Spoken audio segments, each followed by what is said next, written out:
Ito mga tol, may nabili tayong impact wrench mga tol. In-unbox natin. Mura lang siya mga tol, kaya lang may konting problema talaga mga tol. Alam siguro ng seller na gumagawa tayo nito mga tol, para may magamit sana tayo, kaya lang sira mga tol. So baybayan nyo ito sa pagbukas namin mga tol. Tingnan nyo kung anong nangyari nito.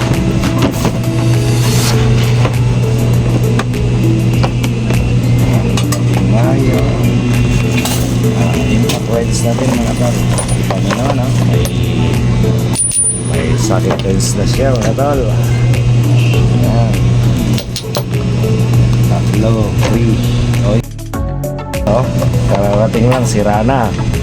Alam na this. Anong nangyari nito? Patay tayo, oy sealer. Sa uli ko talaga sa'yo to. Sira yan, no? Ba't ganyan? Panlabay-labay guro na nangon nila panlabay-labay yan na panlabay-labay na Sa uli ko sa'yo yan. Alam na this.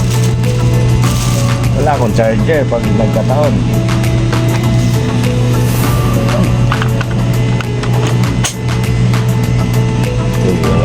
Walang power yung walang charger, walang power yung pambira. Alam nila siguro na nagre-repair ako nito, kaya yan, nalalan ako ng sira. Wala, low power. Pantay tayo dyan sealer. Sa uli ko talaga sa inyo to. At yan ang nangyari mga tol. Ang ginawa natin, ni-repair na lang talaga natin yung yung battery niya mga tol, kasi hindi gumagana kahit anong charge. Yan, double siya mga tol, yung battery sana, kaya lang sa loob single line lang siya mga tol, naka-series. Ayan kita nyo naman, may bakante siya sa ilalim mga tol. Ang gawin natin ito mga tol, kumpletuhin natin, lagyan natin ng battery pati yung ilalim para mas malakas. Kasi nung binibili ko to mga tol, binabasa ko yung description mga tol, mas matagal malobat sana, kaya lang hindi totoo yung nasa loob nung nabuksan namin. Peke mga tol, kasi mumurahin nga lang mga tol, 1,000 plus lang. Ayan, ito yung mga luma nating mga tol, pero good pa mga tol ha. Habit na natin. Ayan, double na yan mga tol, parallel, equivalent of series, parallel yan sa mga tol. Ayan, parallel siya mga tol, tapos siniris ko. Ayan, sigurado na to mga tol. At least na-repair natin. Alam siguro ng seller mga tol na